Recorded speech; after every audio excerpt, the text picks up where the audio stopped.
All right. Would you rather play on the moon or travel back in time and play Woodstock? Easy. Woodstock.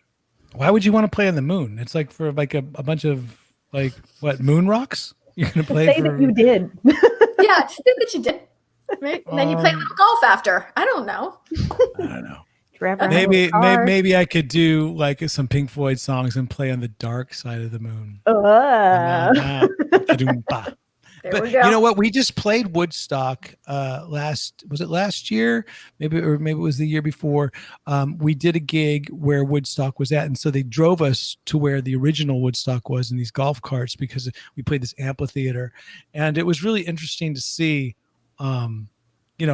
that field of where all this craziness happened, because it was just, at this point it's just a field, but they were saying that like, this is where all the electrical wires were, we were very lucky that there wasn't, more death and destruction, because apparently there was like live electrical wires that were being like, just running across the field that could have at any time, once, the bad weather started hitting, could have like started just electrocuting people left and right. So the fact that as few people were injured in the original Woodstock as it was kind of a miracle in itself. But I definitely play Woodstock before the moon.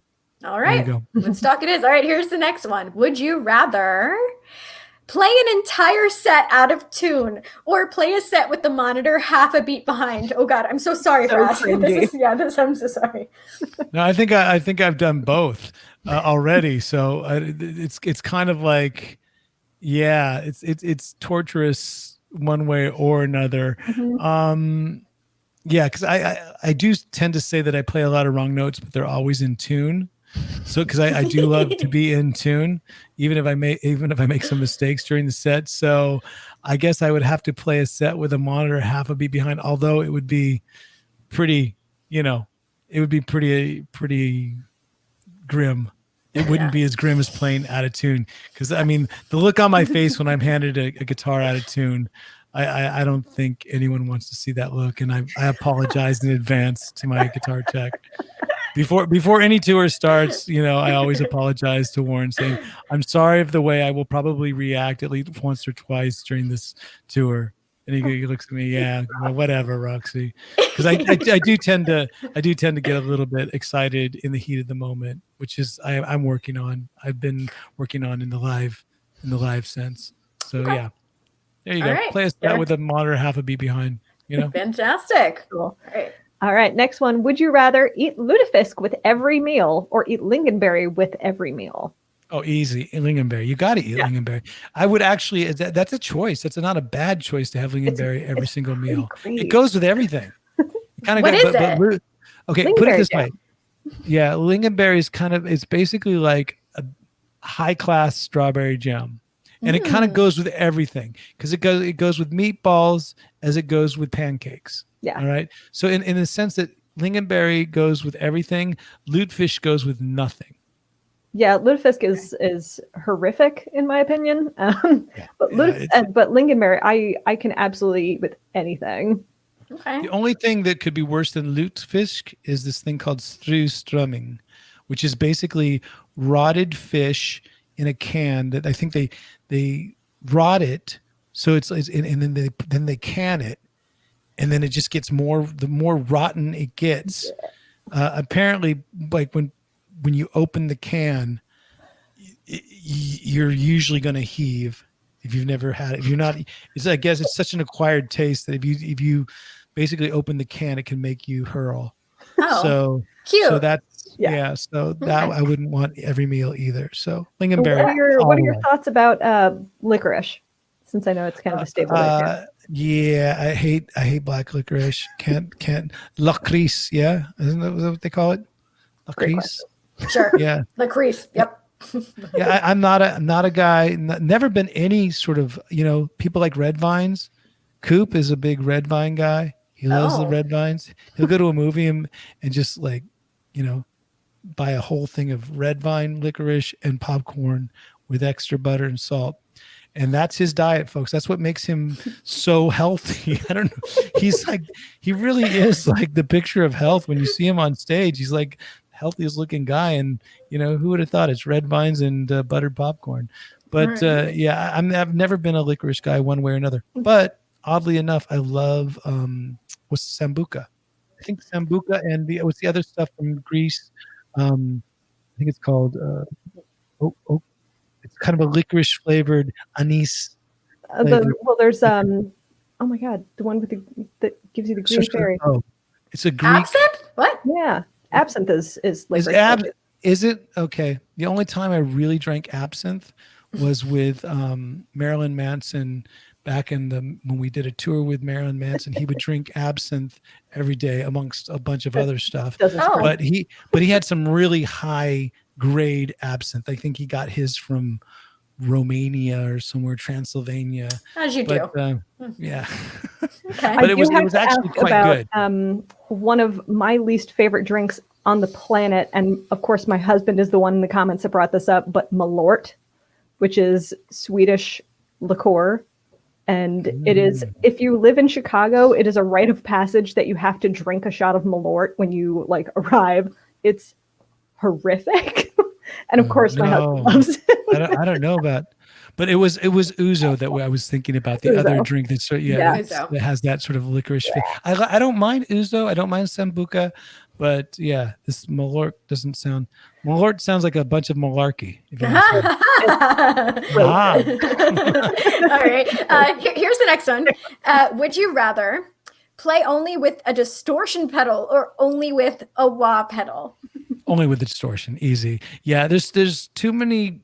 I think for whatever reason, a wah pedal, it keeps you stationary and keeps you in your place unless you have so much cash where you can put your wah-wahs all over the stage. You can have separate wah-wah pedals for the same thing. And that's what Slash used to do with his live show. He'll have a wah-wah pedal, on stage left and one stage right and this and that. So, and he really, he knows how to play it as an instrument. The thing is, for me, I've always played it as an effect, not so much as an instrument. There's certain guys that know how to play a wah-wah pedal and use a wah-wah pedal. I think, maybe at one point my System 12 guitar method should incorporate one of these, sort of wah-wah school of engineering and get a specialist in that actually teaches how to play wah. I think Orianthe was really good at playing wah. She could really make it feel, for the rest of us, I think we just make it sound like a 70s porno soundtrack. And we're happy with that, Yeah, exactly. We're happy with that. But distortion is the bread and butter of rock and roll. So you might as well just play a distortion. Heck yeah. All right, here's the next one. Danica. Would you rather, when you're on tour, only have one change of clothes with you or have to drive yourself to every gig? I basically do only have one change of clothes, so that's that fits right into my lifestyle. Very reasonable. Okay. Yeah, I always tell people when I start a tour, I say, "Do you like this pair of pants?" And they go, "Yeah, they're pretty cool." I go, "Get used to them. I was going to wear them every single day, because why not?" Comfort. The only on the road, the only one that you really have to live with, at least we're luckily in you're in your own hotel room. The only one that you really have to impress or be happy with or sort of put up the scent of is yourself. You get your own hotel room. You can take so if your clothes are disgusting, at least they're only disgusting to you. That's fair. Or all the people meeting you before the gig. So right. Well, then that turns into a musk. Doesn't that turn into oh wow, he had a very Lenny Kravitz musk to him? Yes, when I think Lenny Kravitz. All right, here's the next one. Would you rather make a holiday album with Lady Gaga or make a holiday album with Dave Grohl? I would do anything to make any album with Dave Grohl. Same. Because he's one of my favorite musicians. I feel he's like I said, from how I know him, I kind of just know him hey, Dave, oh, hey, what's happening? Alice Cooper guy, it's we're very casual. A lot of people might say, oh, my good friend, Dave Grohl. No, we've been able to hang with him and sit in the same sort of presence as him, but it's not like we're we're not DMing each other back and forth, but ever given the chance, I would kill to do some sort of recording or some sort of project with Dave Grohl, because I really think he's not just funny, he's actually does, he makes music for the right reasons. He always does something that's a bit innovative. I'm not sure if you saw that show that he had on a couple of years ago where they made an album from all these different studios all around the US, and they recorded it, and it was such a great show. It was such a great TV show. And I just like what he does, and his videos are funny as shit. And, Right. he gets the musicians in his band are all solid. Nobody's like, this flash crazy ass shredder, this or that. They probably can do all that stuff, but they're just solid. They write the parts, they play the parts, and everything sort of revolves around the song. Even the drummer, who's probably the most technical, wizard of everyone, because he's the one that's sort of, I guess, on par with Dave Grohl as far as drums. The two of them together, they just make this great combination. And but like I said, the whole band is great. And if I could, if there's any chance that Dave Grohl ever needs a fifth guitar player, I'm right there. He's watching right now. How many guitar players does he have now at this point? He just keep growing. Like 4 in rotation. 4 in rotation, and then he'll get like a random teenager kid that knows how to play better than all of them at least once a show, and then they'll be in the band for a while. So I'll be on the roster. I have no problem being on the bench if there's a chance for the call. Well, once you get that call, let me know. Tell him that I'm available for backing vocals whenever he needs it. So there you go. I hear the call. Isn't there a song called "The Call"? Yes. I hear the call. Yeah, there it goes. All right, we have 2 more. Danica, you want to read the next one? Yep. Let's do it. Yep. Would you rather spend every winter in Lapland or jump in the Baltic every time it rains? Wow, those are very Swedish sort of. Those nice Google pics, or Thanks, Shutterstock. No. Jump in the Baltic probably, because it is kind of fun to jump in the cold.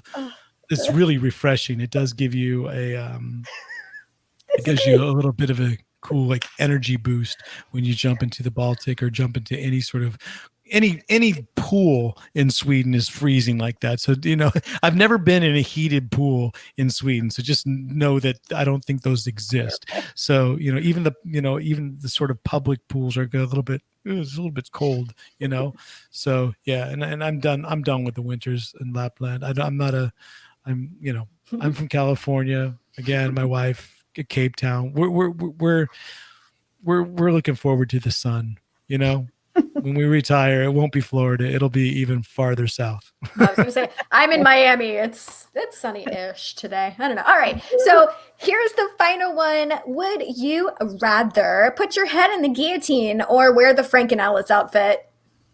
Wow. They're both going to cause back problems. They truly do. We actually had a couple techs that actually had to retire from wearing the Franken outfit because it gave them back problems and neck problems. And then I've seen Alice, for years and years have to put his head in that guillotine. Wow, that's a really, death by, 2 different miserable ways.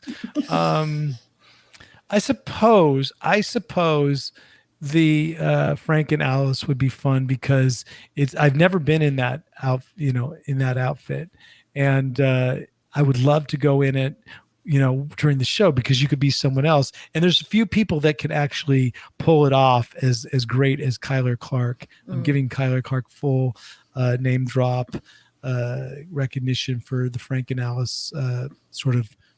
Because he can literally sprint in it. I don't know if you've ever seen how big the friggin' feet are. Oh, yeah. Yeah. Bigger, Oh, yeah. like twice as big as Shaquille O'Neal's feet, and or maybe the same size. I'm not sure. Yeah. But the thing is, like, it's so much fun to watch him perform and turn this sort of basically bigger than life puppet into something that really is entertaining to see. So yeah, I'd try the Franken House. So Nita was telling us that she put on one foot and it was so smelly that was the end of it for her. But she had a foot in the Franken Alice outfit. She chose the guillotine. Yeah, but but Nita, again, in her defense, she does wear more than one change of clothes per tour. So I mean that I would only bring one change of clothes per tour. Probably wouldn't smell so bad. Fantastic. In the Musk with Ryan Roxie. All right.